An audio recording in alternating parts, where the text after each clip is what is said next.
Fáilte go léir, you're all very welcome to the Ideal Bathrooms Media TV. We're online here in Partholton for the 2020 Hanley's Clean Meals Intermediate Hurling Final between Boardsmill and Wolfe. I'm joined up here in the commentary box by David Rispin of the We Are Meath podcast. He's going to be leading our commentary today, and I'm going to be co-commentating and steering the camera. So make sure if you have any comments or queries, if you want to get yourself involved in our interactive display today, just say anything you'd like, any comments on it. And Rispin here, Davey's going to get us through the teams and the changes. Cheers, Kieran. Yeah, so horrible underfoot conditions. As you can see, the rain hasn't really subsided all day long, and the pitch is quite damp, but hopefully that won't deter too much from the game. We'll run you through the teams. There's just one change to either team. That change comes in the Boardsmill side, where Jim Roach, who played for Boardsmill in the junior final last night, he comes into the side wearing the number 18 jersey in place of Fergal Flattery, who incidentally isn't part of the matchday panel. Number 14 will actually be worn by the substitute keeper David Farrell now. So to run you through the teams: in goals, as he was last night, number 1 Vinnie Guy, 2 is John Mitchell, 3 Jim Bird, and 4 Conor Darby. 5 is Cian Royston, 6 Neely McLaughlin, and 7 Cathal Wall. Wearing number 8 midfield is Ray Hatton, and he's joined there by number 9 Evan Dixon. 10 is Liam O'Brien, 11 county senior footballer Danny Dixon, and 12 Donald Flattery. 13 Stevie Gibbons, where number 18 is Jim Roach, and corner forward where number 15 is Niall Durkin. And just before you get Kieran Dowling, Shane Levy's asked to give Kieran Dowling a happy birthday call, so happy birthday to you. Happy birthday to Mr. Dowling. On the Wolfe Tones team, there is no changes to the programme team. So in goals, number 1 Killian O'Brien, 2 is Davy Coleman, 3 Owen Harrington, and 4 Garrod O'Brien. 5 is Conor Shepherd, 6 Jerry Farley, and 7 Brian Mead. Where number 8 is Mark Coleman, and he's joined by another Meath senior footballer in Thomas O'Reilly. 10 is Caylock Callaghan, 11 and the captain Stephen Shepherd, and 12 Aino Kelly Lynch, 13 Donald Keoghan, 14 Aina Harrington, and 15 Kieran Conway, as we pause for Aaron Naveen.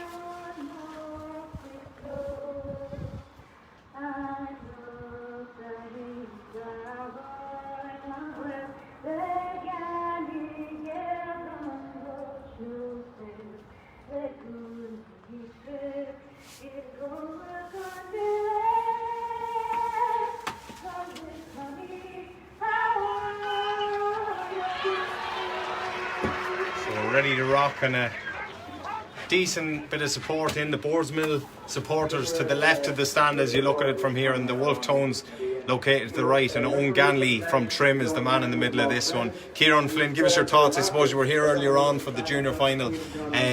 Conditions definitely played a part. There's a strong breeze and obviously very difficult underfoot conditions as well. Absolutely. As we start the game, I think Boardsmill, always probably slightly more traditional hurling side, played a lot of senior, but Wolfe Tones are probably laced with a lot of senior footballers.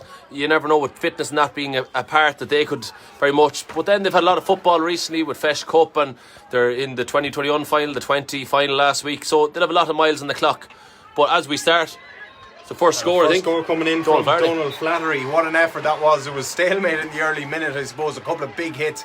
Danny Dixon trying to get the ball into his spell. Boardsmill managed to wrestle it back, and Donald Flattery hits the first score of the game. It does look like Wolfe Tones will play with the breeze in the first half, blowing down towards the town end, and a long puck out probably illustrating how strong that breeze will be. There was a slight push on the back there, and I think it was on the corner forward, Kieran Conway, and it's going to be a free into the Tones and a chance for them to equalise after just under a minute. And it looks like it will be Aina Harrington to come out and take a difficult angle over towards the terrace side here where we're located. Thanks be to God we have a roof overhead, Kieran. Absolutely, it really is horrible out there. And we thanked him in the last game. Christian Harris, of course, supplied the scaffolding for us, so if you have any scaffolding needs, we can vouch for it here, because we're bone dry as the hurlers. But Aina Harrington, one of the best technical hurlers in County Meath. He's well able to play the stick and play the ball well. and he has played that well as well. That's a great score from Éanna Harrington, and a real settler, I suppose, as a free taker on a day like today. You always want to get your first one. Absolutely. And Jim Bird, he's 29 years of age, full back. He's a fireman, big strong man. You're just wondering, will Éanna Harrington have the pace over him? Possibly, but I think Jim is a very strong, sturdy man. He'd be well able to defend from the side on, maybe get lost out in front, but the high balls coming in, he'd be well able for. So that'd be an interesting tussle. Yeah, Boardsmill managing to retain their own puck out, but they've lost possession now through Ray Hatton, and Wolfe Tones have it back, and a long ball inside is well cut out there.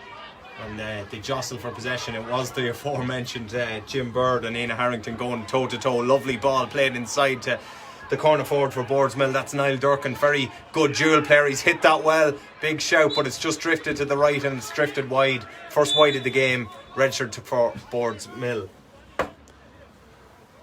Well, it's definitely started fast now, which is good to see. There's been no cobwebs to shake off really. They've been flying it. Yeah, and Cillian O'Brien is electing for that long puck out. He's looking to utilise, I suppose, that strong breeze in the first half, and that was surely a free that time there by Stephen Shepherd. He's protesting, but I don't think Kieran, he can have too many complaints, and in fact Owen Ganley might actually move that ball up for protesting. Absolutely, yeah. Probably again, like, he did hold him, but probably not a lot in it, but at the same time, if Owen Ganley's very consistent, that's what he's going to say is a hold, and he's been very consistent in that corner where he gave Ava Harrington a free. And here's the free for Boardsmill. So once Owen keeps that pace all game, no one can protest. So I think it's probably a fair call. And Stephen Shepherd, he can be one to protest, but I think overall he's a nice fella, and he'll tell it to you fair, I think. Absolutely. Not a bit under hit. Liam O'Brien didn't really get the connection he would have desired on that, but they managed to win possession back, and albeit under pressure. There's Ciarán Callaghan was the man over there on the far side working extremely hard, and Donald Keoghan. Yes, it is that Donald Keoghan. For those of you who aren't that familiar with it, he does play a bit of hurling as well when he's allowed to, and he's lined out for Wolfe Tones today, and really is stalemate here. And I suppose the game earlier on was low scoring and probably difficult with conditions, but referee says there was an overcarry there, and it's going to be a free to the Wolfe Tones, which I think Jerry Farley's going to look to try and get moving fairly quickly here. Yeah, the conditions are somewhat changeable, and it picks up very, very strong at times. And basically, whenever the conditions are strong, it does favour the team with the breeze, as you can imagine. But overall, it's been the better hurling teams that have done the damage so far. Oh, and well, in fairness, you said about Owen Ganley being consistent, and he has been consistent. That's the second time he's blown up for steps in the last probably couple of seconds. So that time was against Kieran Conway, who it seemed as if he'd got inside the cover, but Boardsmill getting back and defended in numbers, and they're going to have a free out. We played 4 minutes here, and it's a point apiece. And the free is going to come from the veteran Vinny Guy, who, as we say, lined out here last night for Boardsmill in the Junior 2 final. And welcome Fintan Porter's joining our commentary box here as well. He's been flat out. He got across the field fairly sharp there now. He's out of breath though. You won't be talking for about 90 seconds or so. Vinny Guy, not again the cleanest of connections, so Wolfe Tones have managed to win possession back, but Boardsmill getting under their spell at the expense of Donald Keoghan, who's back and making a burst towards goal. He's hit it but slightly undercooked, and Guy does well to get it under his spell, and great hands there by Conor Darby, and Boardsmill can build another attack, but nothing is easy here, Kieran or Fintan. I suppose the possession is primary, but it's very difficult with conditions like that. Yeah, we saw in the first game here, conditions were very bad, and an awful lot of handling errors, ball sticking to the ground, lads trying to pick the ball up with one hand and just poking it up the field. So you need your full wits about you today. Yeah, absolutely. And free is going to come from Neil McLaughlin. Boardsmill, probably the one, as you say, Kieran, a real traditional club. There is an awful lot of dual players in there, and that was a chance, and possibly would have been better served to go himself, tried to play it inside, but Wolfe Tones managing to cut out the immediate danger. But Boardsmill are fighting for everything, and they've threatened to win the ball back here, but Wolfe Tones have it once again, and coming out of the defence here with the yellow helmet is Gerard O'Brien, and Boardsmill again getting possession. Wolfe Tones struggling to get out of their half, and the final effort coming in from the midfielder, that's Ray Hatton, and again that ball's dropped short, and Cillian O'Brien has done well, and he's launched along once more. Contesting possession, and it's the lively Donald Keoghan and Stephen Shepherd who went up for it, but Boardsmill again winning it back, and this time it's big Evan Dixon, one of the Dixon brothers in the side. He goes off the left hand side, again undercooked, good full back, played by the experienced Owen Harrington, former county footballer. Oh, that's a nasty chop. It's a big hit there. think coming in, was it by Evan Dixon, possibly got the final connection, and it's going to be a free out to Wolfe Tones and they can relieve the pressure, Ciara. I think a card will be coming here as well from Owen Hanley. He's known to show his cards, and I think it's well deserved. Yeah, I think it was definitely to use the hurley in a careless manner. So I think the number 15, Niall Durkin, is possibly going to be the boy.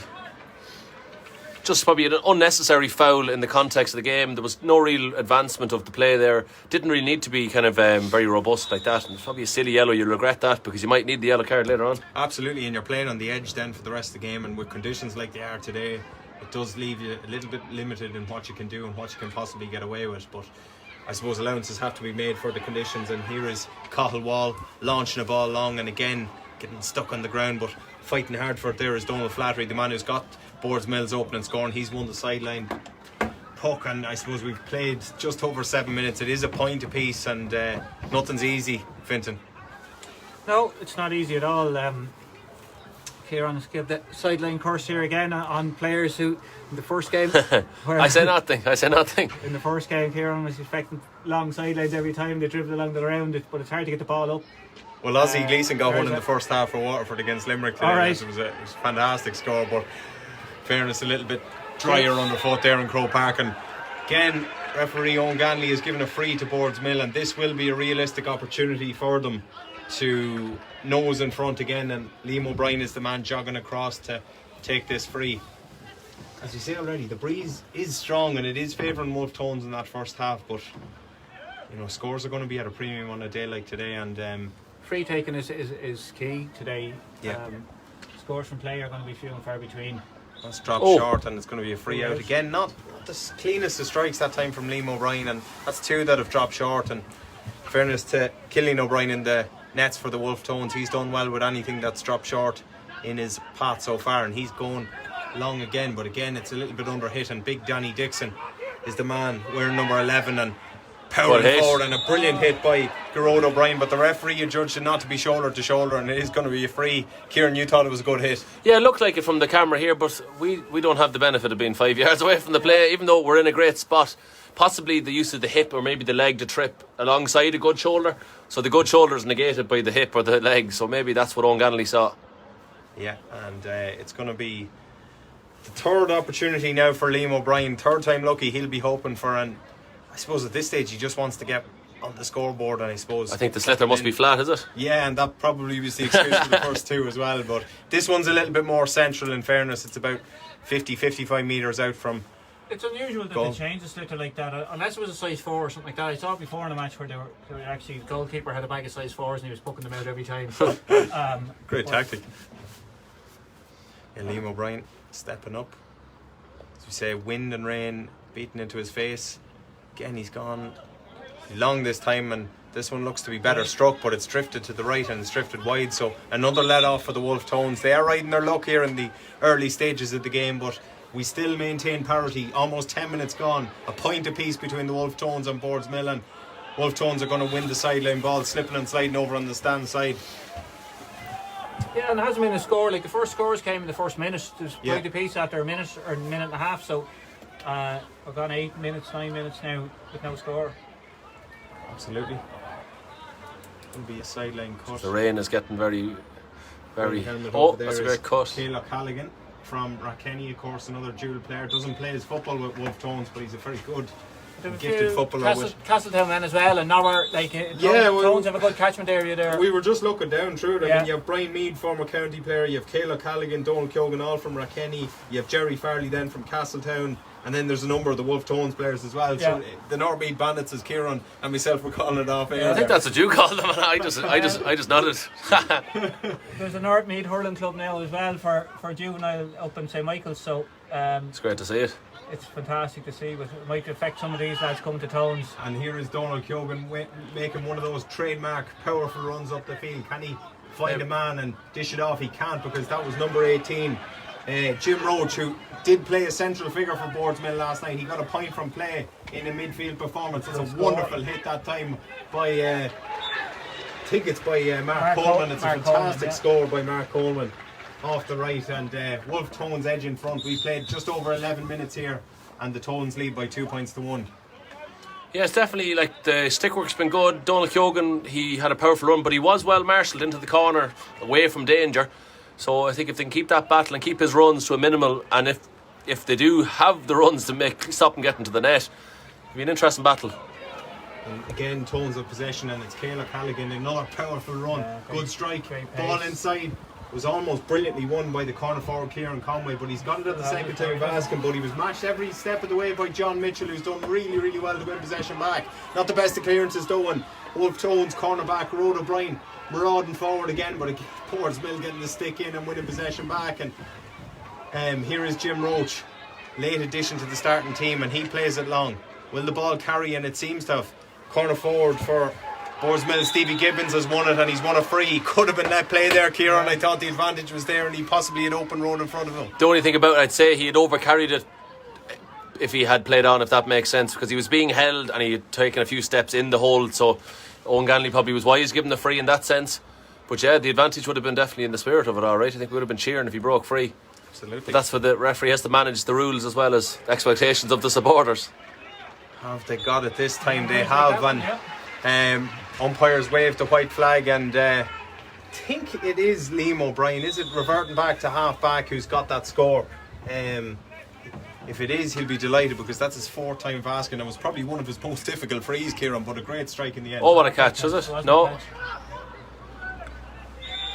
Referee says he was pulled back, and it's going to be another free into the Wolfe Tones and a chance for them to quickly re-establish their lead. 2 points apiece, 13 minutes are gone.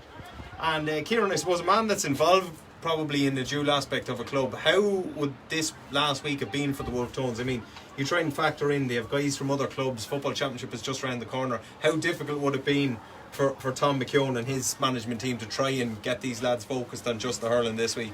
Oh, well, it is very difficult, because you do need like a training calendar. Like, there's very much like the amount of Excel sheets we'd have in the two clubs, kind of when you're training, who's, like, for example, the non-hurlers train one night, the non-footballers, the dual players. There's all these different permutations, and it's difficult. And I'd say the Wolfe Tones even have it worse because of the different football clubs involved, that they have to liaise with other football managers. At least we have nearly 99% is Dunsany Kilmessan, and we've one or two lads coming from Screen to the hurling team. Yeah, and we have Gaz coming from Dunree, like, so there's very much 99% crossover with only about 3 players who don't. Yeah, makes it difficult, but definitely it's just hard. It's hard. So the question is, it's Owen Ganley from Trim is the referee, someone who asked. Yeah, and Wolfe Tones did. Stephen Kelly from Killeen asked. After that, looked like there was a loose connection there, and it is going to be a free in for a foul on Thomas O'Reilly. He was upscuttled to the ground, and Ian Harrington, who is 2 from 2 on his free so far. His first free came from a similar position to where he's located here. It's a little bit more favourable of an angle, albeit a longer distance out. But based on his 2 previous strikes, he'd be confident of slapping this over and putting Wolfe Tones 2 up. He has the breeze in his favour. And it really is just conditions are getting worse and worse by the minute. Is your notebook nearly went out the window? Absolutely. He's hit it well. Is it going to carry? It is. Yeah, and he used every bit of the breeze he could. And Wolfe Tones established a 2-point lead. 4 points to 2 they lead. And Ian Harrington going well, Finton. Yeah, a good strike. Strong breeze there as well to assist it. He just barely got over the crossbar. Thought for a second it had dropped into the goals. We're due the water break now, any second or any minute even. Yeah. Referee's going to let this one play for the minute, and Vinny Guy launches long, and again that's Conor Shepherd trying to claim possession, but Boardsmill battling hard and trying to win possession of their own. It's a bit of a ruck in there, and pulled on it there. You can see how slow the ball is on the ground. With any bit of a touch at all, it's just sticking to the ground all the time. It just doesn't move. Any bit of a touch, it just makes it very hard to play. Thomas O'Reilly ended up getting stuck to the ground there as well. He lost his footing and conceded a sideline puck as a result, and it's going to be Ray Hatton to hit this one. I suppose all about just getting a firm connection, really. And he hasn't done that, but again, possession up for grabs, and pulled on it there was Evan Dixon. Good bit of improvised play for him, and Wolfe Tones getting plenty of men around and threatening to win possession back. And again, that's really good play, and it's Conway, the corner forward, who has been lively. Centre back, he's just taken out of it, and he's felt the effects for that. But referee says play on and a long ball, and that's a brilliant take by Rhoda O'Brien. Terrific cornerback play, and Ciara Callaghan dancing around, nice ball inside, and Stephen Shepherd is the man chasing after it. Should win possession first if he can get it under a spell. Just below us, Kieran Conway's getting back to his feet. Stephen Shepherd, the captain for Wolfe Tones, was excellently blocked down by Boardsmill, who are working extremely hard to win possession back, and they've got big Neil McLaughlin, and he launches it long towards Danny Dixon, but again Gerard O'Brien is the man getting something on it, and Wolfe Tones can maintain possession. Connor Shepherd playing the ball over and changing the point of attack, and there is some space over here, and Conway, who's just got up, is going to be spooned on to him. Conway with the effort, lovely score if it carries, but it looks like it's dropping to the left and it's dropping wide, and Boardsmill will be relieved, Fintan, because I suppose Wolfe Tones have had the lion's share of possession in the last 6 or 7 minutes. Yeah, they have. It's double scores there now, 4 points to 2, and they have just got a few scores coming into it, just coming into the water break. So I'm surprised Mark's was done a here. I don't know what the hit was on the line with Conway. He seemed to have a bit of an interest in it, and then not. So well, they're mic'd up, Fintan. They might have a chat now. Up and they're talking there now. I don't know. Maybe just getting the order in for the dinner later. I don't know. Yeah. You wouldn't know. Absolutely. Well, it was harmless enough. Neil McLaughlin just stood across him. It was a free, and that was it. It was just stood across him to impede him from entering the next phase of play. He is a physical player, Neil McLaughlin. Off the ball. It was an off the ball. Well, it was after the play. Yeah. He was trying to get down the line. After the player off the ball, it's same thing. Thin line. I just stood across him to let him know that he's the centre half back. I suppose looking ahead, lads, we'll obviously be hoping and praying for a better day tomorrow for the senior final between Ratoath and Trim. And I've training 10 o'clock in the morning. Hopefully it's better for that too. We have training camp as well, actually, in the morning, so yeah. But teams re-emerging, and again, Hanley not letting them wait around on a night like tonight. I think it's better advice. And again, it's got quite dark. I mentioned it earlier, Fintan, in the junior match. It's quite dark, and you can see it from the scoreboard that the scoreboard is actually quite bright in the horizon here. It's actually very, like, Vinny Guy is like a camouflage in that rain jacket and the goals. He is, and he's just dried down the hurl, which is cute play from Vinny Guy before launching it long and starting it off, and the wing back Cathal Wall was clutching at straws there by jumping and just trying to put the Wolfe Tones off, but Connor Shepherd has done well, and in fairness, it looked like he might have been fouled, but O'Ganley's given it the other way for an over carry. So it's going to be a free for Boardsmill. One would suggest they might need a score, because as Fintan was saying, Wolfe Tones have probably dominated the last 7 or 8 minutes. Granted, they're only 2 points up, but they have had the lion's share of possession and the territory in that area, and the ball's actually going to be moved up again. So this is a really presentable opportunity for Liam O'Brien. It's silly, Connor Shepherd, like, the decision may have been harsh on him, but regardless of the decision, hitting the ball away is never a clever idea. It's never something you'd encourage someone to do. And you could hear the older brother Stephen giving out to him saying, why did you hit it away? So that is a good question. Why did you hit it away? I think he might just get away with it. He has, because the ball is dropped short, but it was really well taken by big Brian Meath, former county midfielder and brilliant footballer for Kenny down through the years, but they haven't managed to get rid of it altogether, and the final effort coming in from the sideline was by Evan Dixon. That's dropped short, but Wolfe Tones still in a little bit of bother back there, and Ken O'Ganley said he spotted something. I didn't think there was much there now. Yeah, I thought that was a little bit soft, but Boardsmill won't mind. They've got a free, and barring a disaster, they should reduce the deficit to 1, Kieran. Yeah, it was tight in the corner now, possibly a soft free, but ultimately the Boardsmill forwards fought harder for the ball, and it's easier to get this soft free when you put yourself about. Yeah, and the Wolfe Tones be annoyed with that, because they had the ball, they got it out and were dispossessed, an unforced error, and just basically 2 unforced errors back to back, and it's a score against you, and that's just not good enough. You just need that to be better.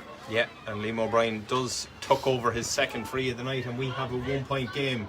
Wolfe Tones lead by 4 points to 3. We've played just under 19 minutes, and possession once again up for grabs, and Wolfe Tones trying to win it back, and it looks like they may well achieve that if Donald Keoghan had got that under a spell, but he couldn't. Stephen Shepherd is still over there foraging, as was Mark Coleman, and the sideline ball is going to go to Wolfe Tones, despite the disgust of the Boardsmill faithful over on the far side, Kieran. Yeah, I think there were chances there. I don't have a notion what it was from this distance, so you have to trust again the officials who are beside it, but I don't think you'd be a very good supporter if you didn't chance it for your own lads. Absolutely. I think Aino Kelly Lynch is the man sizing up that sideline.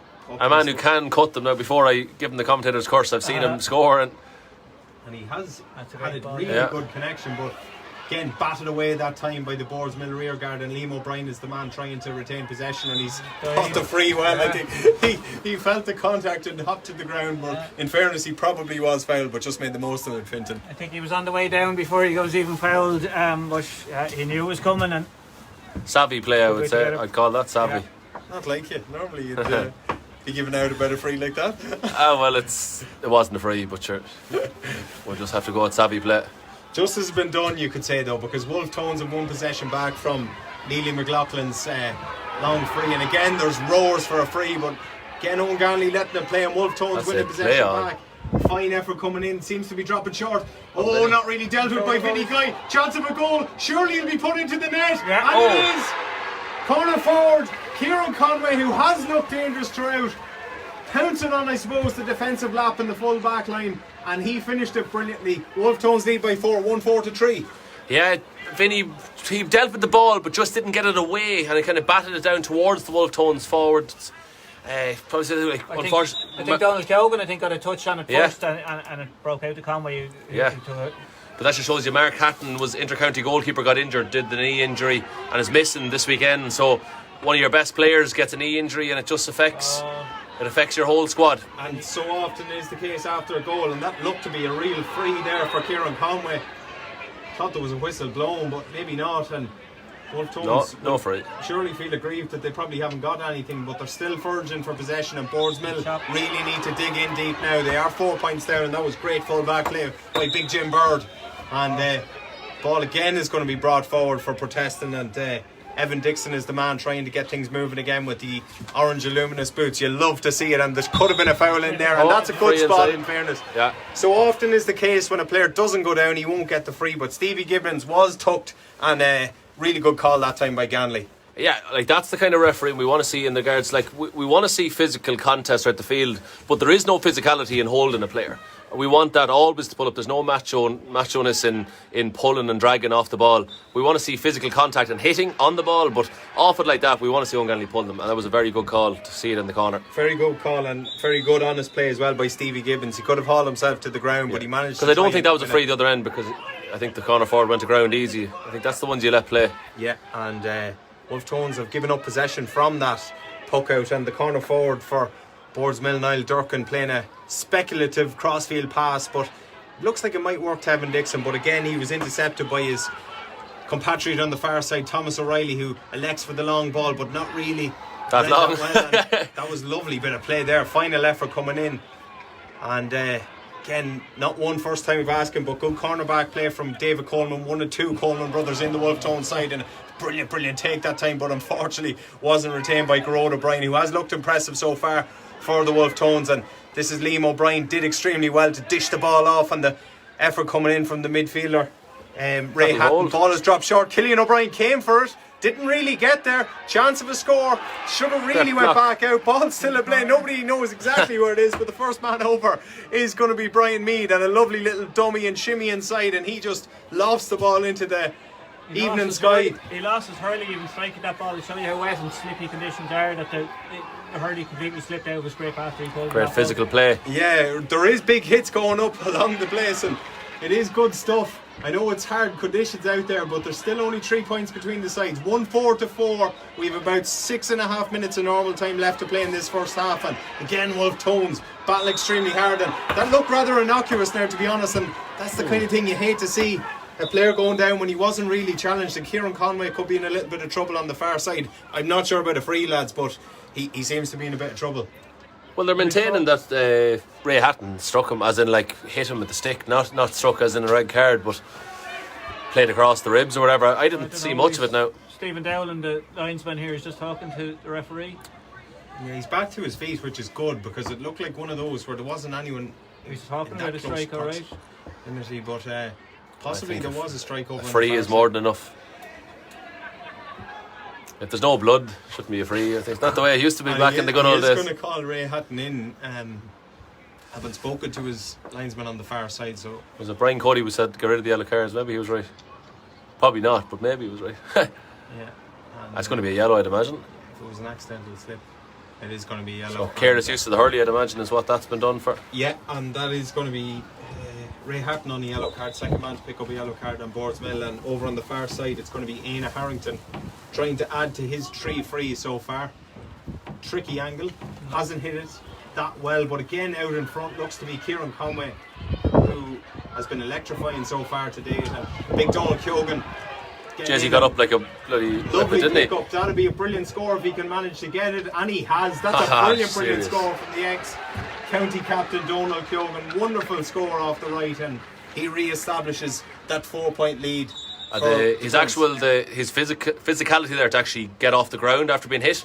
He jumped off the ground like some kind of, I don't know, like a free-flowing gazelle or something. He was only on the ground momentarily, and that's nearly the score's most impressive for his physicality, I'd say. Yeah, ball hanging up in the air. Again, Vinnie Ryan poking against the breeze and probably not just getting as much. And he probably goes against all the people who say he can't hurl. I think that probably puts that to bed too. Absolutely, it does. And again, third or fourth time that Owen Ganley has pulled up a player for over carrying, so it is going to be a free to Boardsmill, as we said already. He has been consistent with that rule, Fintan. Yeah, but there was very little steps taken there. When you're blocked and boxed in, it's very hard to do anything. The ball was released, and he still blew it. So just keep your mouth shut when I think it's a thing, and not let it be brought forward again if you're protesting about those things. Yeah, because we have seen a few of those already. And in fairness to Wolfe Tones, defensively they've been excellent. Any ball that's gone in there, the vast majority of them, they've emerged from it. And here is Donald Keoghan again, nice ball down into the channel, and that's a lovely little turn by Conway. He's very good. And Thomas O'Reilly, this would be a brilliant score if they could manage to get a score at the end of it.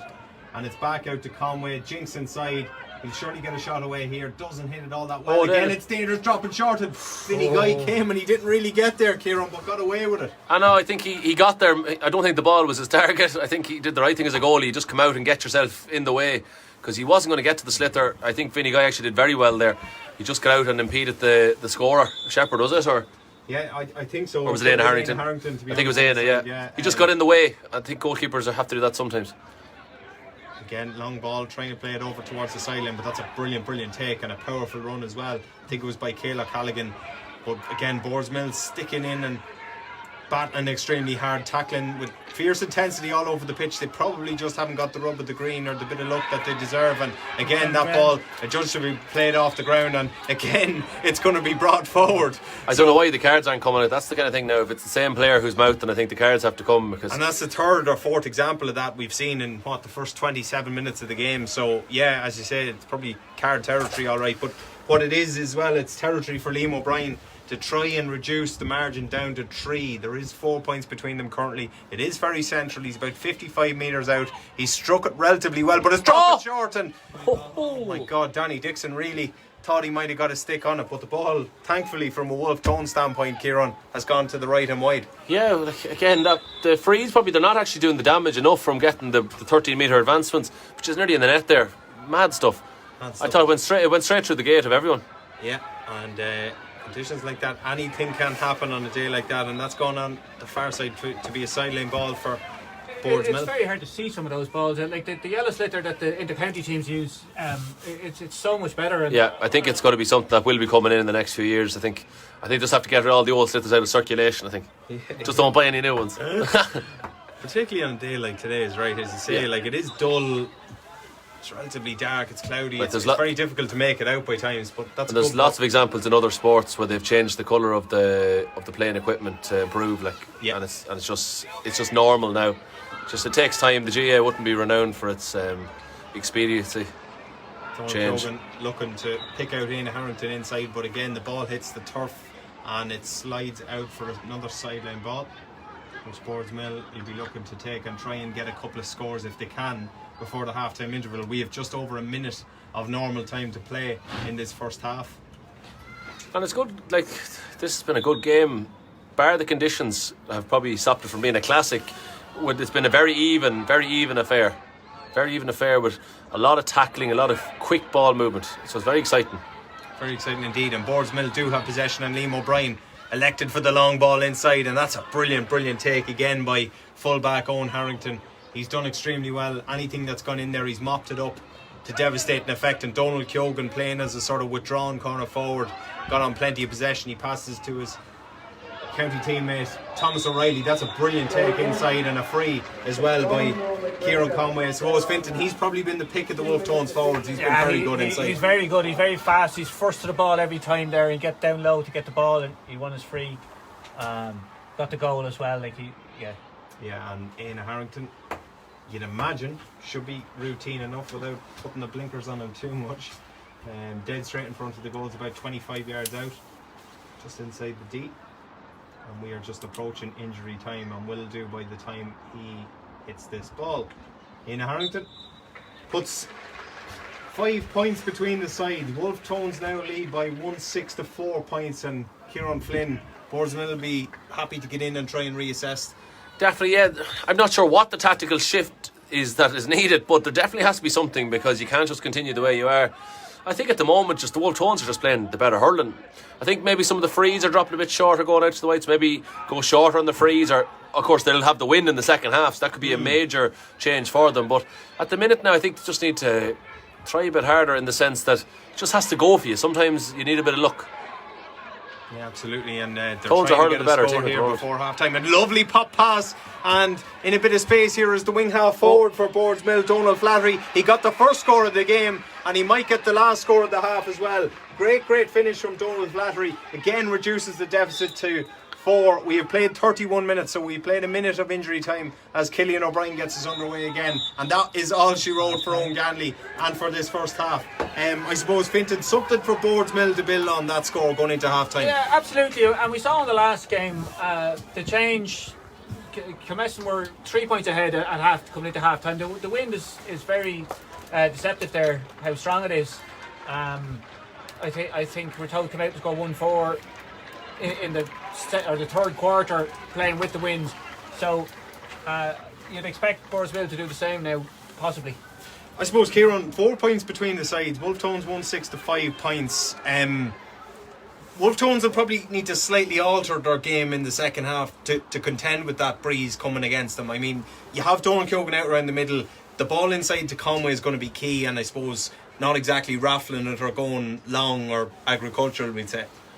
Yeah, definitely. Like, it'd be always ill-advised to kind of just go like long when it's not on. So I think the Wolfe Tones have to reassess. The conditions are fairly hectic out there. You're going to have to go a bit shorter, which might suit them. Like, you've seen Tomas O'Reilly and Donald Keoghan already join up a few times with short hurling.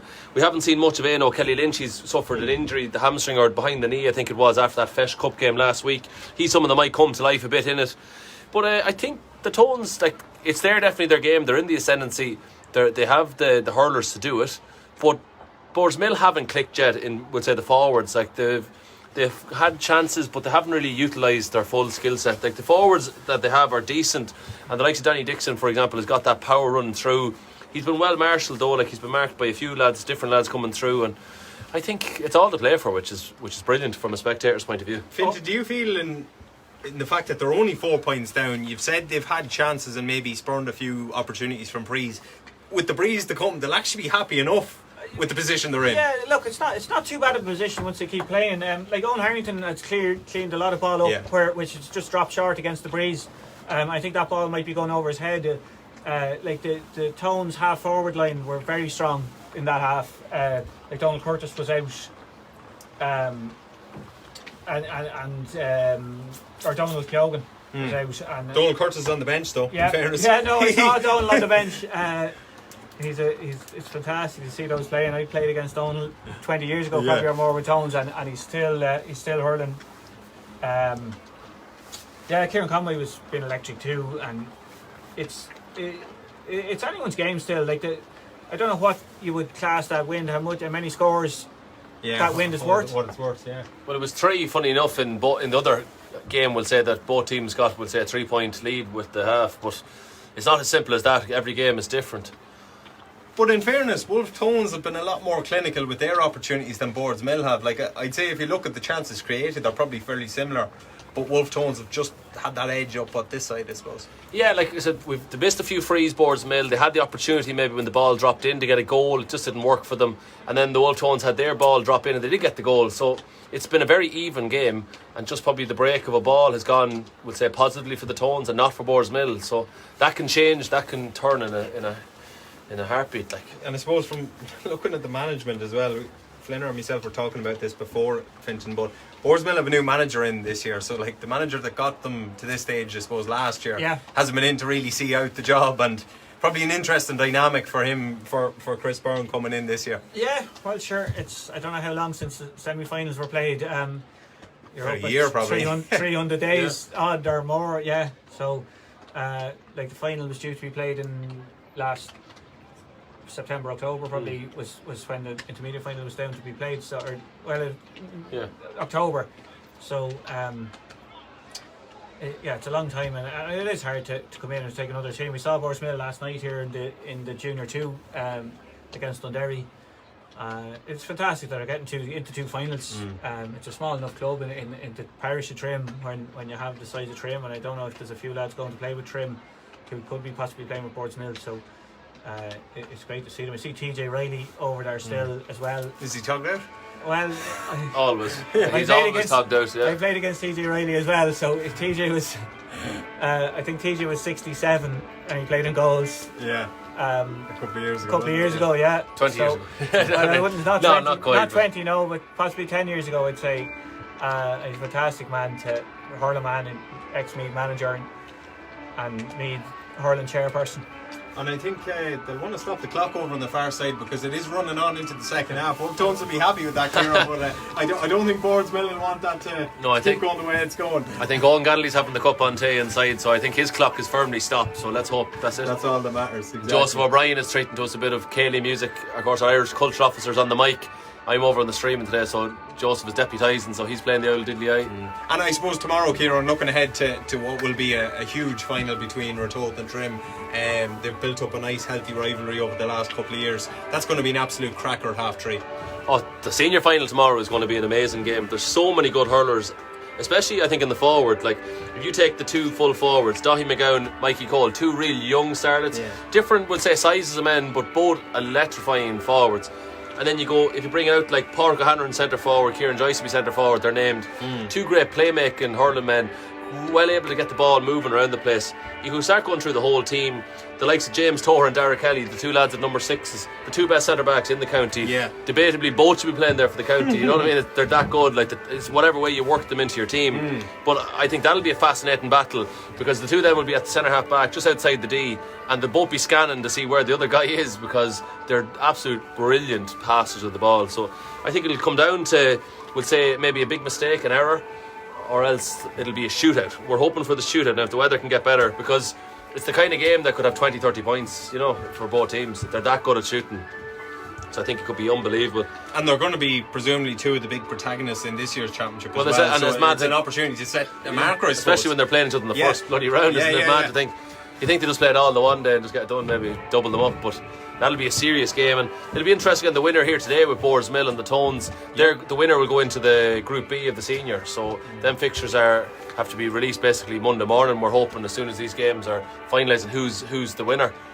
But like, both teams will find it difficult. It's not easy to go up to senior. No, and I suppose don't that's think something Tones have been haven't senior a really long time. spoken about, Fintan. The fact that obviously it's an intermediate final from last year, but there is a huge carrot of Absolutely. senior hurling for this year to come. Yeah. The B group especially is it's competitive for these teams. There's a lot of intermediate teams have gone up and stayed up and flip-flopped up and down. It's very hard to break into the top 5 or 6 hurling teams in Meath, but it's a tier 2 nearly senior championship really.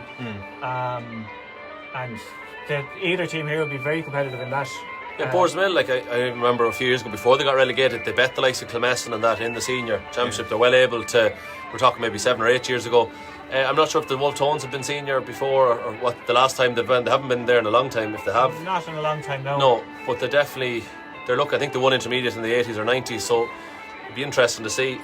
Yeah, I suppose, Fintan, your thoughts on tomorrow as well. It has the potential to be an absolute classic. It's very hard to know how. I would have thought Ratoath were strong favourites if the game had been played when it was due to be played.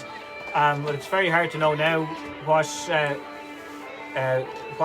way it'll go. It's really hard to call. The minor game as well, Ratoath and Trim in the last year's minor final is on beforehand as well. So it's a great day for the two clubs. It's fantastic to see Ratoath out playing today, the junior hurling today first, and they won that. Like a couple of years ago, Ratoath only had a junior hurling team, and now they're fielding 3 adult teams. It shows the work that's been done down there for hurling in Ratoath. Yeah, absolutely. And just to clarify that point as well, the Wolfe Tones last won the intermediate in 2002, and Boardsmill won it in 2011. But obviously the pedigree we talked about, Boardsmill being more traditional. Boardsmill have won the senior 6 times: 1958, 64, 71, 73, 74, and 75. Great teams. I think TJ Riley was playing in them teams. Probably, yeah.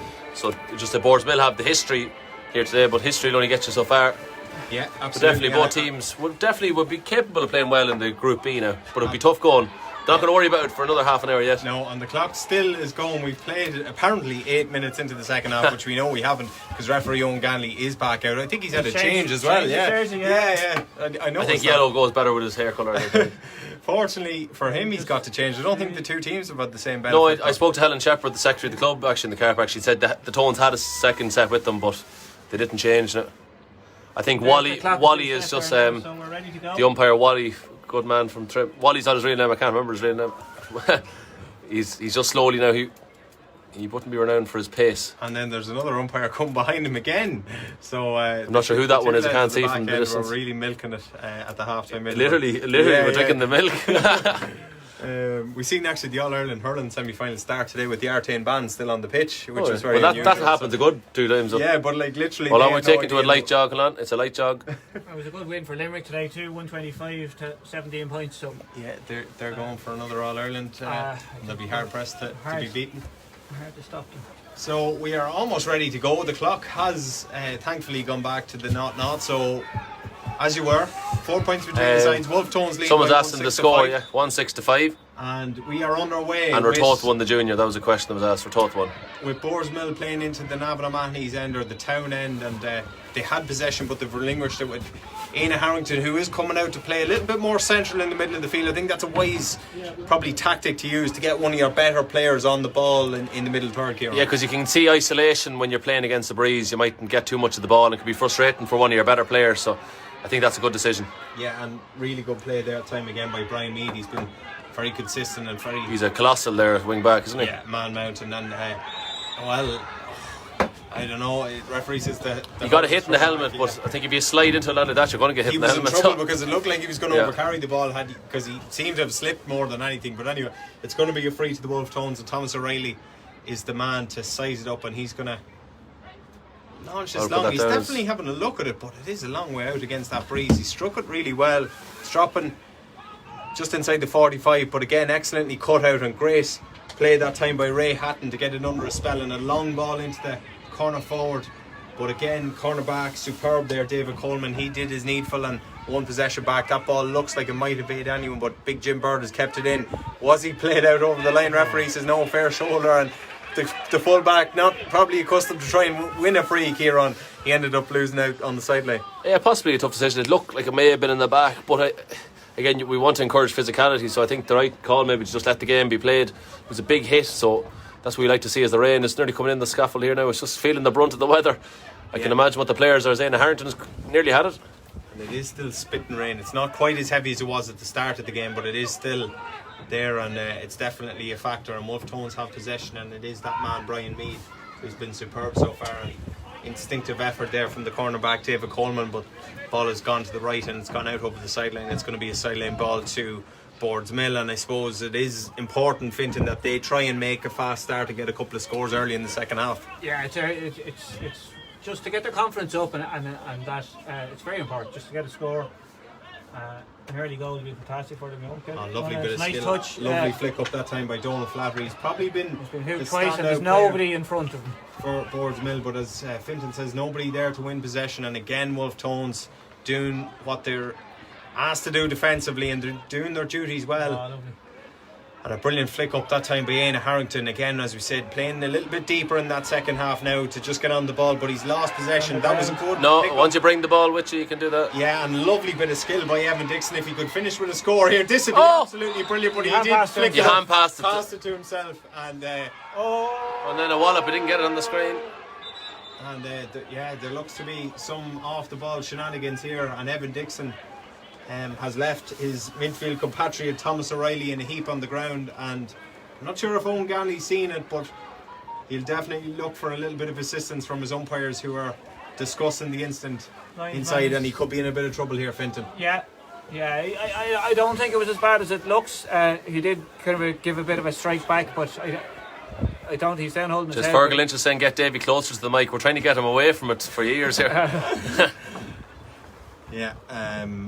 Just have to speak a bit louder. It's yeah, absolutely. Ganley is going into a bit of a pull on just across his shins, kind of. And pure out of frustration, I think. Just frustration. Yeah. It was just a one-handed kind of a flick. I'd say he'll be up and he'll be all right. But it's Thomas O'Reilly is down.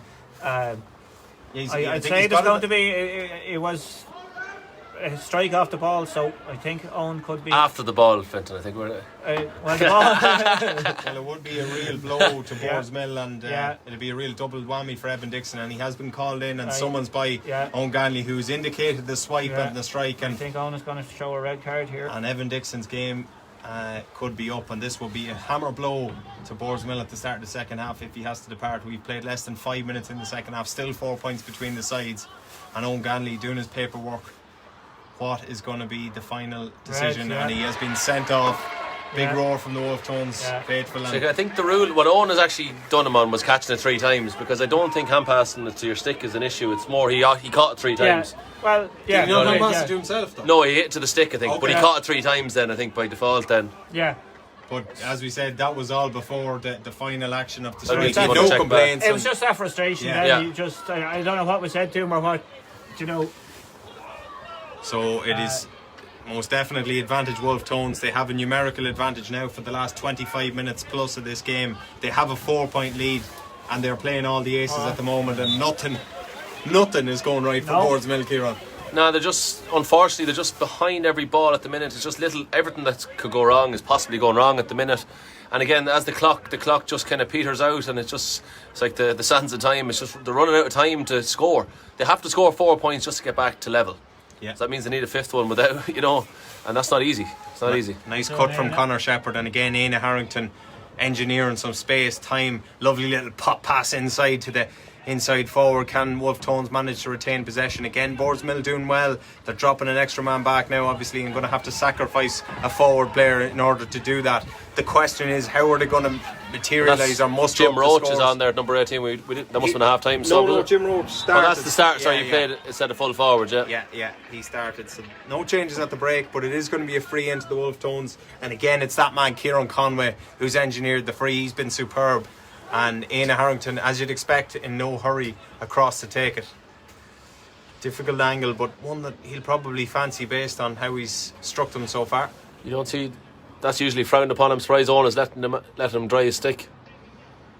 Yeah, a little quick. There's no ball hidden in the towel. The old trick used to come out with a spare ball in the towel. You dry one ball and throw in. Unless he's a magician, I don't think there was, because I didn't see the ball disappearing or anything. No. So I think the slitters are better.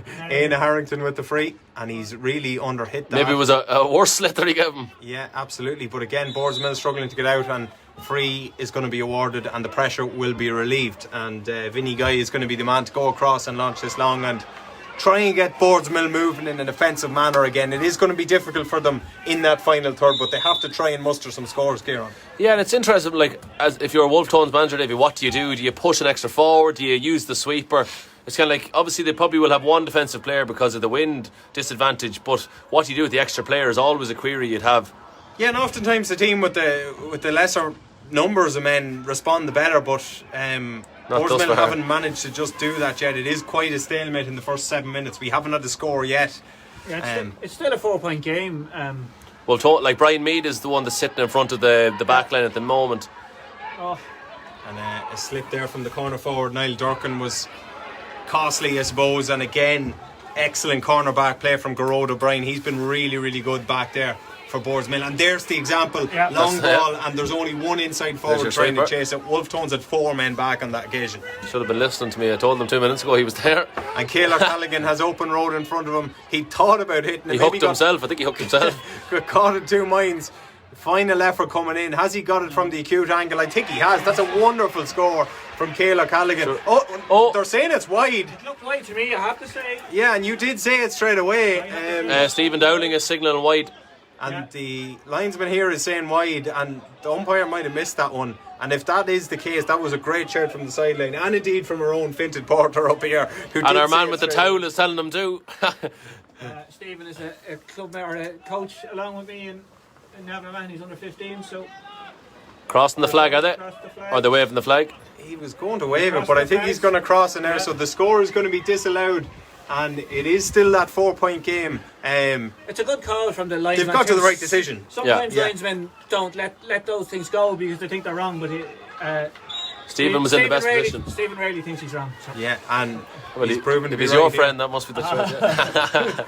So the puck out does come from Vinny Guy, who launches long again, but Wolfe Tones win in possession. Oh, well hooked. Blocked down by Liam O'Brien, and Boardsmill battling admirably, I suppose, in the elements and the numerical disadvantage. Long ball played inside, was scooped instinctively, and it just didn't work out for them. Would have been a lovely move had it come off, but they still have a chance here with Donald Flannery. Can Flannery get it under a spell? He can't. Try to pull on it. Bit of a stalemate again, and again it's big Brian Meath who's the man to pick up possession. Very calm, brilliant influence on the ball, and Owen Harrington is the man to relieve possession or pressure, with the ball. But Boardsmill keeping on it, and ball coming into play, but again it's landed just into the hands and the breadbasket of Brian Meath, who hasn't struck it at all. No. Well. And he looked overcarried as well there. He does, and Thomas O'Reilly has surely overcarried it, but he was let play. And Boardsmill have got possession, and great catch. Good play there by big Neil McLaughlin. He's one of the most physical players in the game, and he's done extremely well to win a free. And this is a genuine opportunity for Boardsmill to get the first score of the second half 10 minutes in. Yeah, and that 10 minutes not including the extra bit of half time. That was reset, remember, so that is 10 minutes. But it's been a good game. It's just the lack of scoring is again frustrating for Boardsmill. And Liam O'Brien seemed to have struck that well, and he has got it. So the Boardsmill have got the first score of the second half. They'll be delighted with the response. They're battling extremely hard. They've reduced it to just a solitary score. So it is Wolfe Tones 1-6, Boardsmill 6 points. We have played 10 minutes in this. The slitters have gone missing. Funny enough, that when the team is winning, this has no sliotar. Yeah, that's good goalkeeping. Well done, Killian O'Brien. So Killian O'Brien will eventually restart play. Liam O'Brien just after getting his 4th pointed free of the day, so there is 3 points between the sides. Ball goes over towards this sideline, and really well taken at the second time of asking by Ciaran O'Callaghan. He's managed to just about keep the ball in possession. Bit of stick work along the ground hurling as I think it's termed, and Boardsmill winning possession back. Long ball inside, and the little bit of a flick from Davy Coleman managed to just take it out of the path of Dixon, but Boardsmill putting the pressure on. Wolfe Tones dancing with fire, but they managed to just about get away with it. And Coleman, nice little bit of play, but again overcomplicating it, and the final effort coming in. It's a good hit if it goes over, but it's just gone to the right and wide by Ray Hatton. But Boardsmill, Kieran Flynn, they've responded to the sending off, and they seem to be the team with a bit of impetus now. Yeah, we kind of just hinted it. Sometimes that's what happens. The team that actually goes down numerically actually does better in the passage of play afterwards. But at the same token, later in the game, coming closer to the 30th minute, the fatigue starts to show. So maybe this is Boardsmill's purple patch, and they're probably just not utilising the scores. You can see how strong the wind is there. They held up the ball. It just barely got over the 45 metre line. The ball nearly went vertical in the end. And Boardsmill have that advantage with that wind. They do. We saw Brian Meath, I think, was trying to hit the ball against the breeze there too, and it not getting the distance. So I think that time he actually missed the ball though. But in fairness to Boardsmill, their work rate all over the pitch, lads, has marked. It's definitely improved. Wolfe Tones are getting nothing easy, and there's another opportunity here. It's in his own half, but with that breeze, as Fintan talked about, and the score he's just after getting, Liam O'Brien will be confident at least of getting the distance, if not troubling the umpires. Long ball in. It seems to be just about to drop short. It's missed by everybody, and Danny Dixon again beating the ground in frustration. He thought he might have got something on that, Fintan. Yeah, look, any little bit of a touch, any loose ball, and just you could flake it into the back of the net, but it didn't work out. So didn't work out indeed. But again, Boardsmill are the team putting on the squeeze. Long puck out again from Killian O'Brien. It was a strike in the head, as Fintan says, and it is going to be a free to Wolfe Tones. It's going to be nothing more, I think, but it's going to be a chance for them to settle things down and possibly get their first score of the second half. We played almost 13 minutes, and for a team that are playing with an extra man, Kieran, not to have a score at this stage will be a bit of a disappointment to Tom McKeown and his management team. Absolutely, as the towel comes flying. But I think the Wolfe Tones probably possibly in the defensive shell a little bit too much, but they're trying to work the ball out, and maybe they just have to try a slight bit longer. I know the wind is quite strong out there, but they need to be a bit more, would say, adventurous. Just struggling to get. Maybe the idea of bringing in a Harrington out is not. I wouldn't say backfired because he's playing well out there, but they don't have the outlet, and they're struggling to get it to Conway as well. Conway's not getting on the ball. Conway was so good in that first half, and that ball is really badly, I suppose, given away that time from the free by Thomas O'Reilly. Can Boardsmill try and materialise something? They've got plenty of vocal encouragement from the support base over on the far side. They're giving them every chance of making things up. They've got it blocked down, and they're going to win possession. They're going to actually win the line ball. There must have been a double deflection. So Boardsmill, to their credit, battling hard and trying to get back into this game. We've played almost 14 minutes. Wolfe Tones 1-6, Boardsmill 6 points, and it is going to be a sideline cut on the far side, just beside the dugout. He tried to play it short, but he slipped. If the AstroTurf over there would be fair slippy, I'd say Maybe today. it was just as well. Good hit though from Ray Hatton. Maybe too good. Flicked on brilliantly. Chance this time for Flattery. Brilliant block down though. And it was definitely a goal-bound effort. And Killian O'Brien relieving the pressure, but that was a dicey moment back there for the Wolfe Tones, Finton. Yeah, it was a good save, and Owen Harrington, a good clearance as well out. Sometimes hurling going over the line is actually not the biggest issue. I don't know who got the touch for the ball to come in. I don't know if it came off a Tones man or from the sideline ball. There was a touch in. I think it came off a Tones stick and broke into the. Yeah. So, and this is going to be Stevie Gibbons from this side. Just asking what the score. There's about 15 minutes going to be played. It's 1-6 to 6 for the Wolfe Tones. Brilliant take. Look at this effort on goal, and that time it was by Niall Durkin. He did brilliant to get it on the block coming in by Donald Flattery. My word, Boardsmill have had chances in the last couple of seconds. It's going to go for a 65. He looks hurt, is he? He does look hurt as a result of that. Helmet's off, hand is in the air. It is going to be a 65 at the end of it, but the first initial point of play, lads, between the sideline, Niall Durkin took it brilliantly, Kieran. Tried to get the shot off, but just didn't get the connection he desired. No, and probably they had two chances there and they didn't really get the connection they wished. So it'll be interesting now to see, can they capitalise on the 65. They're playing the better hurling at the minute, as the Wolfe Tones are protesting the merits of the decision. But as we know, that's an effort in vain most of the time, if not all the time. Yeah. You can't bring in a 65. No, I don't think so. Donald Flattery is okay, by the way, so he's got back up and he's just... You can't do that, no, you can't. 65 has to be taken from 65 metres out. Yeah. Unless he's given a free. Now he's talking to the young person. I'm not really sure, was that free in there, lads, to be honest? No free, no. No, it couldn't have been a free, no. The goalie pulled on the ball just so... So we have played 16 minutes in the second half, so you imagine this will probably be the last act before the second and final water break of the game. It is 3 points between the sides, and this is a chance to reduce it to 2. Yeah, it's a very, very low scoring game, a 1-6 to 6 points. I think he's given a free here, lads, has he? You can't bring up a 65, whatever he's done. I doubt he's done that. So how could he... It looks to 20 metres from the... Well, it definitely is. There's no doubt about it. Yeah. But how could you give it a free? Liam O'Brien. But how is the free very out there? Casual. Taps the ball over the bar. We've got a 2-point game. Boardsmill responding. Yeah. They've got the last 2 points since the sending off, and incredibly, after 16 and a half minutes in this second half, Wolfe Tones have yet to register a score, Kieran. Yeah, Boardsmill are in the ascendancy now. They're starting to push the envelope, as they say.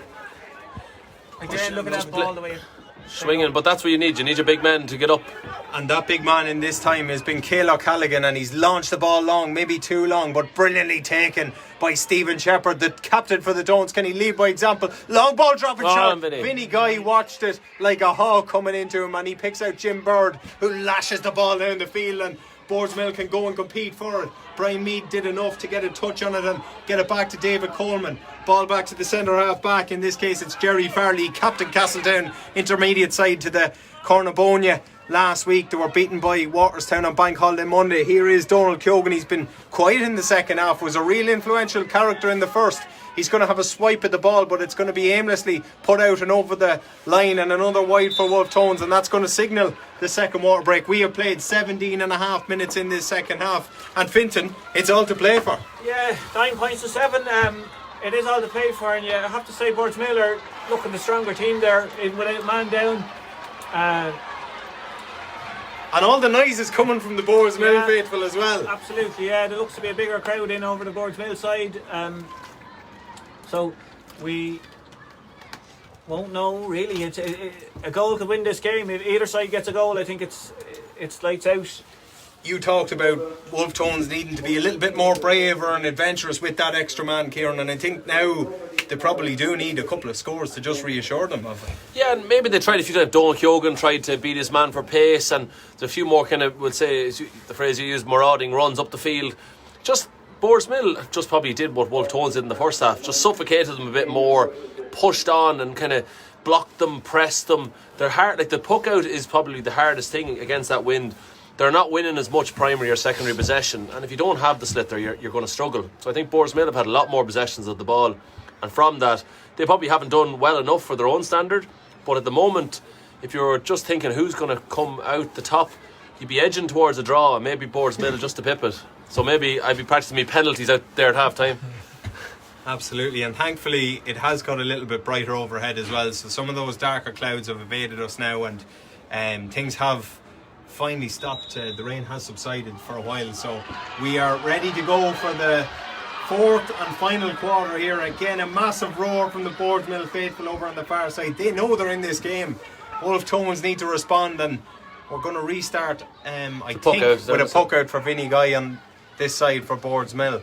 So possession obviously going to be crucial, Kieran, here. Absolutely, and you always wonder, I know it's a big thing in football now, is to have a strategy from a water break, as in from a kick out. Yeah. So like puck outs, will they have a strategy now? Is there something in particular, like a movement off the ball to, will it be Anson Fancy, or will just Vinny Guy leather the ball? I'd or say he just leather the ball? It, yeah, to be honest. But maybe we'll be proved wrong. Drive it, that's all. So Alan's saying great commentary, lads. You must be talking about Fintan and Dave. It could be me anyway. And he Or does just Fintan. indeed drive it, but in fairness it was an excellent run by the corner forward, Yeah, I Stevie think that Gibbons. was part of the plan. Look at the pace of him as well, trying to get away. Thomas O'Reilly is trying to match him stride for stride, and Great physicality. he's done well, Thomas O'Reilly, to get back and get something on it. Ball is spilled loose, but it's still up for grabs, Okay. and a lovely pull on it has got possession for Boardsmill. Donald Flattery seemed to be pulled back by lovely. the helmet. Great. Chance for Ray Hatton. He's surely got time and space. Oh, it's gone to the left and wide, and that was a surely needed to be a score for Boardsmill, lads.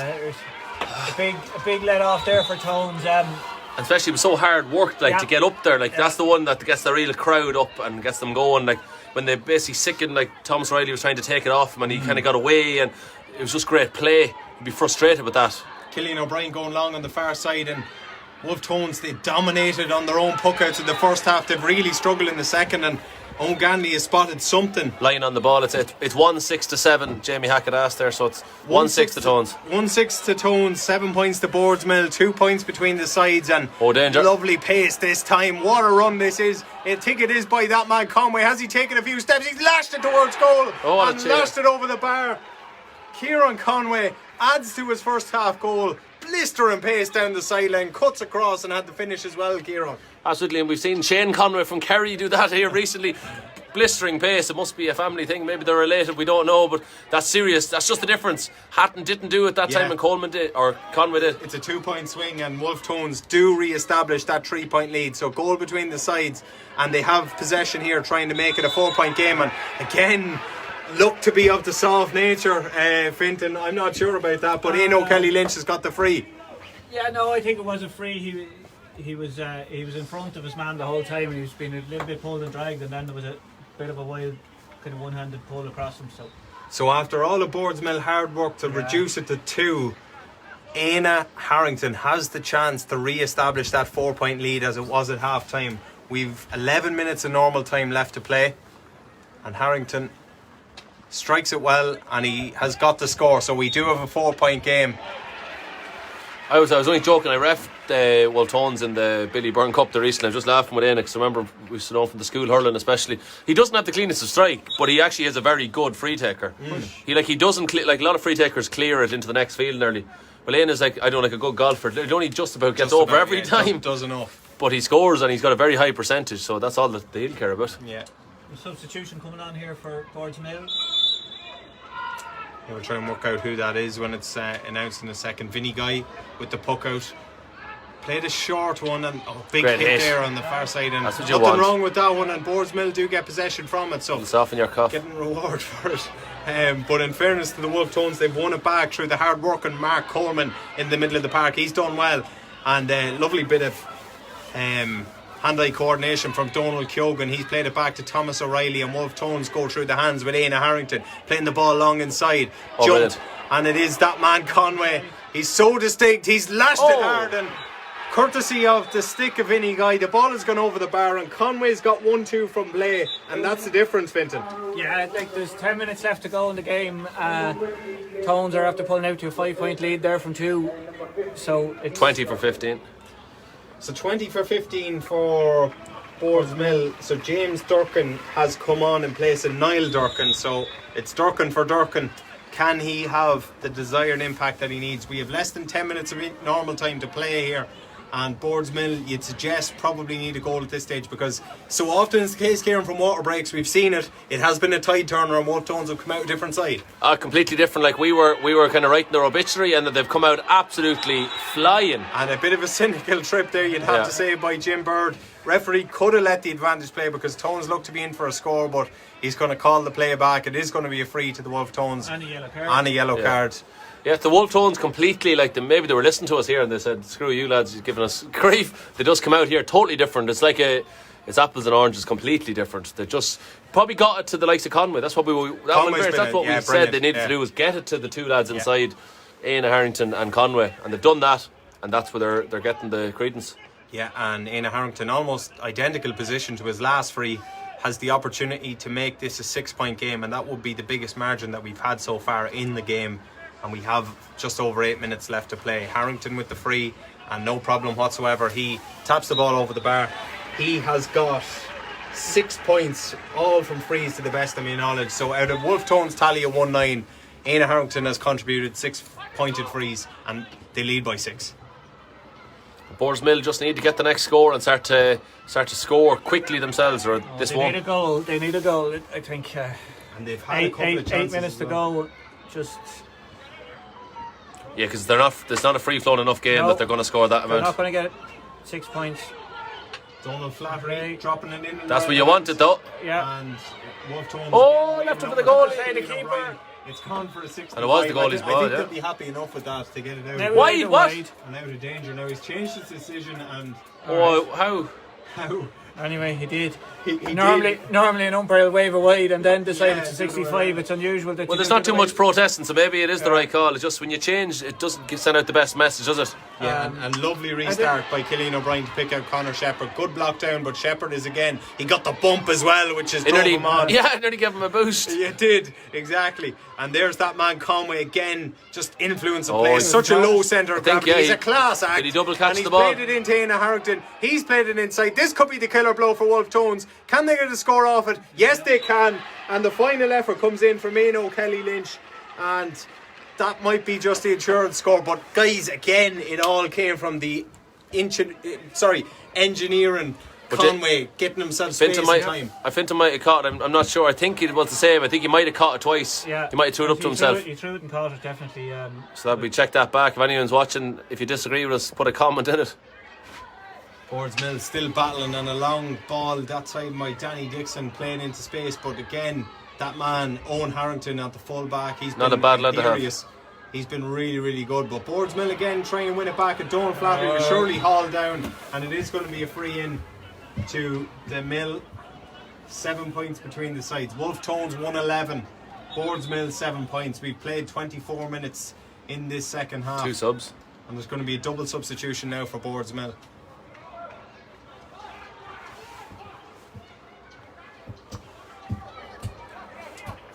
Etna Contra says brilliant Tones.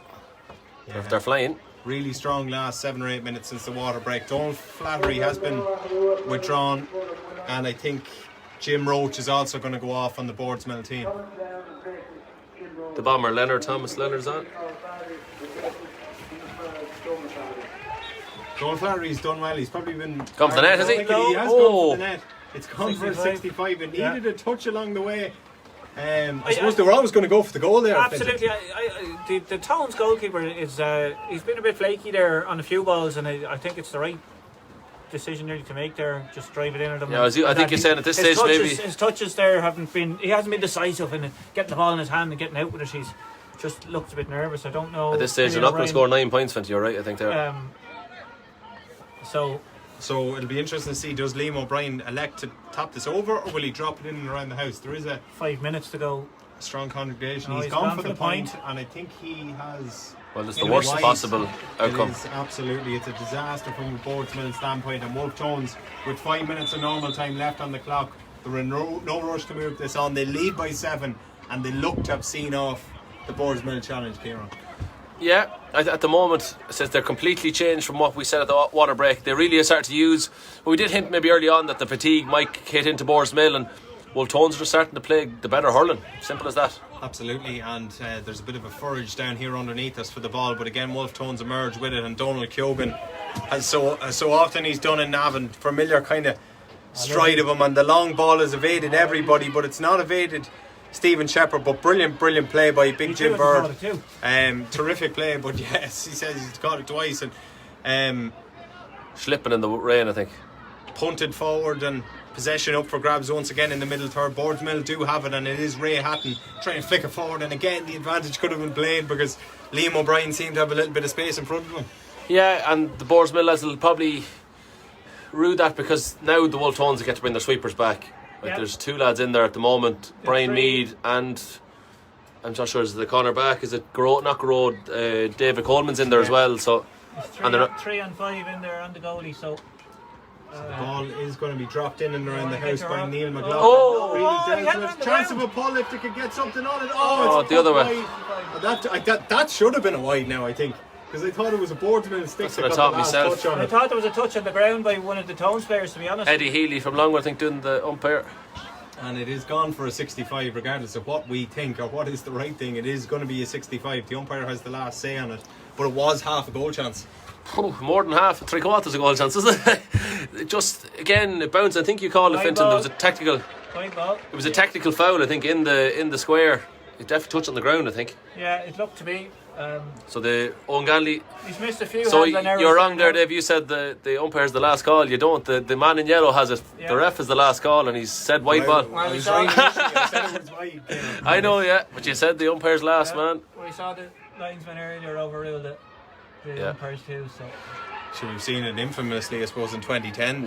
Brendan Darby decided to bring up a 45. Yeah. Absolutely. And we all know a 45 can't be taken from 33 metres out. True, and Boardsmill are going to have to go back for a free here. Danny Dixon was bursting through, but it's been called back by Owen Ganley, and it is going to be a free. And this sort of suits the Tones, all this stop-start nature of it. It is just running down the clock effectively. Absolutely, there's 2 minutes left now with a 7-point game, so you need 3 goals, really. Yeah, free-flowing game is what Boardsmill need, and this stop-start is just killer, isn't it? So Liam O'Brien does look to drop it as it drops over the bar. It's hit the oh, Lordy! Still a chance, goalkeeper down on the ball, and still there. Wolfe Tones trying to get it away, and wide on! I think that time we can all agree that it is a 65, and again a chance. It hit down off the upright, and Boardsmill tried to pull on it, but in fairness to Killian O'Brien for Wolfe Tones, he got out and smothered the chance. He dived on top of it both times, and he just got hit though. I don't think there was any malice. No, I think there was just a lot of hurleys in one area, I think. He just got it back, smacked at it. And it is just delaying the inevitable. You imagine at this stage we have about 90 seconds of normal time left to play, and Neil McLaughlin is going to tee this up, but I think the sun is nearly just coming out. Yeah. Which is the calm after the storm. The lights are on in next door now. There's a game on inside, so and if anyone has a load of money and no sense, we're selling these floodlights in the corner. If you have a lot of money and no sense, we're selling. And in fairness, the pitch is held up brilliantly. We've got 3 games over the last 24 hours. We're going to have another couple tomorrow as well. So, full credit to the groundsman here. And Neil McLaughlin, with a minute to go, is just going to drop that in and around the house, and it is dangerous again. Has it gone? It's gone wide. So that's 2 decent opportunities that have been just overhit, and they've gone wide. And Wolfe Tones still lead by 7, 111 to 7 points. We have just 30 seconds left of normal time, and there is going to be a substitute on the Wolfe Tones team. Well, firstly, Boardsmill, since Donald Flattery missed that score down here in front of us, 19 for 12. Boardsmill have kind of went out of it when Tones went down and got an easy score down, and it's just seemed to have really given Tones that lift. Yeah, so it's amazing how one score can make such a difference in a game for confidence. And he's out over the line, I thought there too. The ball might have just survived, did it? Ray Doran is on in place of Aino Kelly Lynch for the final closing stages here, and Ray is an old battler too. He's been around the mill a long time. Round the mill a long time, no pun intended, Clinton. No pun intended. Long ball from Neil McLaughlin for that over carry played in, but again Brian Meath getting something on it. He come with the foot too to try and just get anything. And I'll have to start thinking about your man of the match for the Ideal Bathrooms. Yeah, well, I'll leave that with Finton. He is the hurling man here amongst us also. I'll let him have a look at down through the nominees, and he can pick a man of the match in a minute. But we play on here. We have just gone into injury time, so we played 30 seconds. And it is all over bar to shout, and Wolfe Tone's still going forward, and it is one of the outstanding players, Kieran Conway, still beavering through, I suppose, and balls played out here, and Wolfe Tone's with it with Caola Callaghan. Can he get a score? He's undercooked this.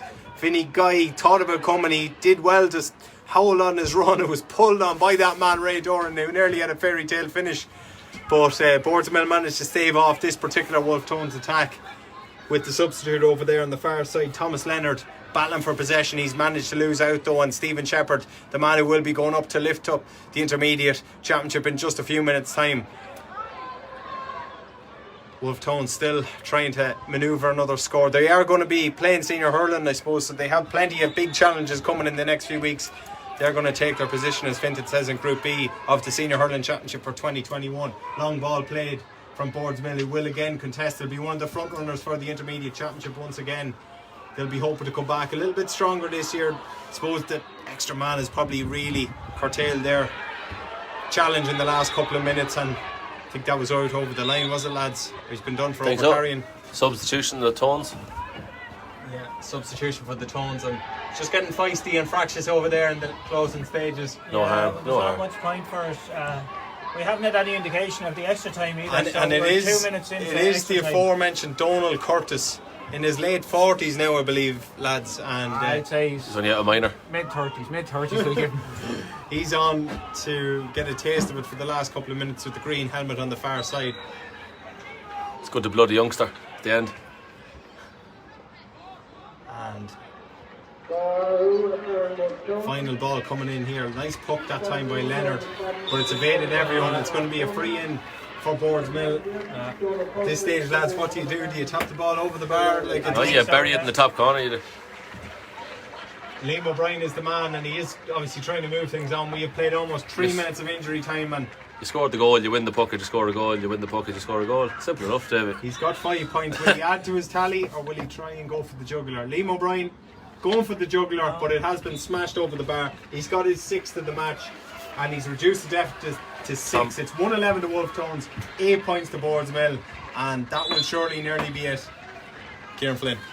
Yeah, I think the fourth quarter has actually been the Tones' best one, and they really put it to bed when they looked like they were just kind of petering out and not playing good hurling in that third quarter. The fourth quarter, the Wolfe Tones really just came to light, and they showed their mettle as champions, and I think they are deserving winners of the Hanley's Clean Meals Intermediate Hurling Championship 2020. Are the water breaks given so much time? Like is there a need for water breaks now with COVID and stuff like that? It's just until it has. The game's changed so much after water breaks. Well, Michael Dignan actually had a very similar view to yourself, Finton, on it today. He was speaking about it. He thinks it should be scrapped now at this stage.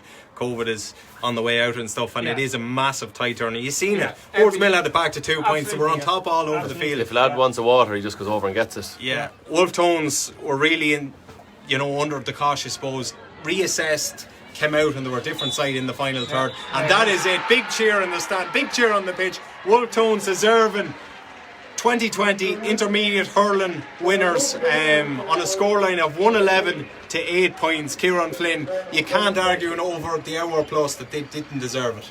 Yeah, as I said, only bar maybe that third quarter they didn't play the best hurling, and they looked like they weren't going to be the winners, but the other 3 quarters, Kieran Carney just says well done to the Tones. I think for the first, second and fourth quarter they were the best team. and they had the better players. For example, Kieran Conway just was a brilliant inside forward. Éanna Harrington was fabulous. And then around the middle of the field, like Jerry Farley at centre back, like they had an awful lot of good lads. As Jerry McFadden says, congrats on the tones. It was just probably a more polished or accomplished probably display from Wolfe Tones. The Boardsmill team just never really got going. The loss of Evan Dixon at the start of the second half was, losing their midfielder in the end. They just didn't finish the final quarter. They just didn't have it. So Fintan, Annette McConnell just says fantastic result there for the Tones. One of the outstanding duties left to do today is to pick your ideal Bathrooms man of the match. Give us a few contenders on each of the teams who impressed you, and then give us your winner. Owen Harrington in full back for Tones was very strong and cleared a lot of ball. Obviously Éanna Harrington hit a good few frees. Liam O'Brien for Boardsmill hit a lot of frees, and near the end there he was like trying to get his goal, and he still like battled hard. Ray Hatton had a great game too, I thought. The man we've spoken about most, and undoubtedly probably is man of the match, and I don't know, forwards always seem to get it, but Kieran Conway was outstanding there today. I thought he's electric, and I'd say someone that the Meath team might be looking at, because it's something that the Meath senior hurlers are missing is electric kind of forwards like that they don't get in. So I think Nick Weir might be interested in taking a look at him in training. I think that'll be a popular decision. So the ideal Bathrooms man of the match for the 2020 Intermediate Hurling Final is Kieran Conway. And Kieran Flynn, I suppose he probably deserves it. He was the outstanding player on the pitch. Yeah, he was the one that always caused the worry. If you're a Boardsmill player, you're always wondering where was Conway. The other lads around him mightn't have caused you as much worry when it comes to goal shots, and I think Fintan kind of hinted at that. Something, if a team is lacking a goal threat, you kind of know where you stand with them. You can kind of stand off them, give them maybe the shot from distance when you're winning by 3 or 4. But with Conway, you had to mark him tight. You nearly have to deny him possession because he's so lethal going forward. So I think it's a fair call. There's a lot of other lads nominated, possibly could have won it, but it's very hard to overlook Kieran Conway.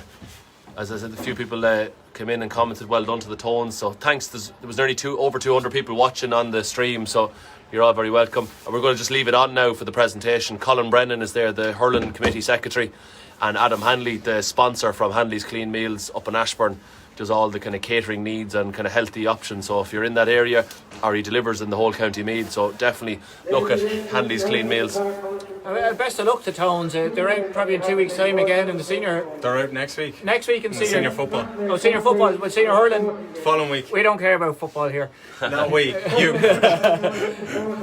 No, we are Meath, and we care about it all. But senior hurling in 2 weeks' time, so it's fantastic for them, and there's no rest. It's their first time since 2003 then, so it's a long time out of senior. Come on. So that concludes our broadcast, so we'll just leave the stream on for the presentation. Thanks for watching. Slán Abhaile.